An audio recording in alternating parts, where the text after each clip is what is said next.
This week in our exploration of the Ten Commandments, we have come to the Eighth Commandment, thou shalt not steal.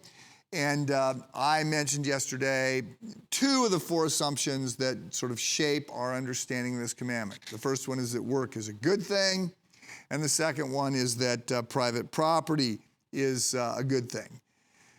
Today, I want to talk about two more assumptions that we need to understand.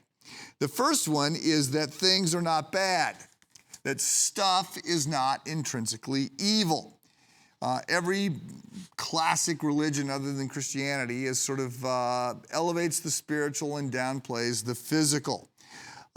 Eastern religions see the physical world even as illusory. It's not real, or they will just elevate the spiritual. And the idea of the future life is that you're going to get rid of the physical and it's all going to be spiritual.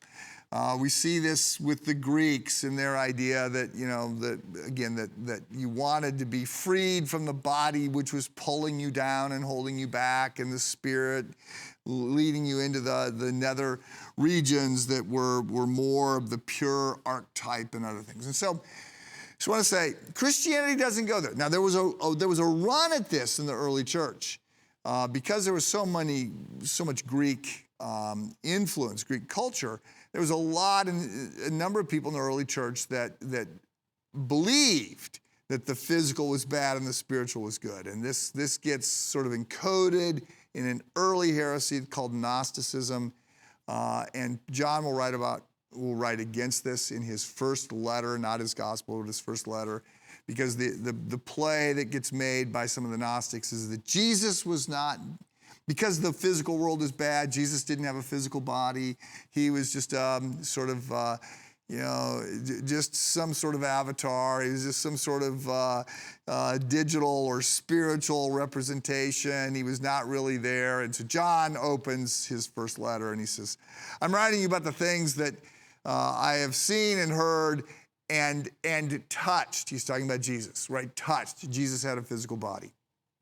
So Christianity is a world-affirming, matter-affirming worldview. It says that the physical world is good, and consequently, our physical lives matter, and consequently, so do our neighbors' physical lives. This is why we get so much instruction to care for the physical needs of others. This is why the church not only has elders to attend to the ministry of the word, but it has deacons to attend to the ministry of deeds.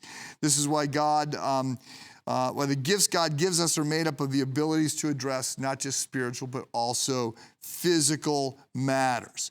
This is why John writes in one of his letters and says, if you see a person without food and clothing and you do nothing, how can you claim that the love of God is in you? Matter matters. The physical world matters. By the way, the fact that the physical world matters means that we can enjoy the physical world. So there's always an asceticism that seems to be right under the current of the church where people are denying things. And there are times when we're instructed to fast or to step away and to limit our consumption of things and to not worship things. Certainly that's true. But we're not called into the kind of asceticism that many people promote. And by the way, this is also why, the fact that matter matters and matter is good, this is also why the church is what gives birth to science. So you have all these, this seems so crazy because people think science and faith, are always at odds with one another. But it's out of the Christian worldview that science is born. You had others that said that the world didn't exist, or it was illusory, matter wasn't really real. You have some people that said that matter was God, so you couldn't run experiments on God. It was the Christians that said that matter is creation. It's not just nature, Mother Nature that we see when we look out the windows. It's creation, and creation points to the Creator. And so you have these people saying, I could learn about God by studying creation, and they set up science and they head down that path.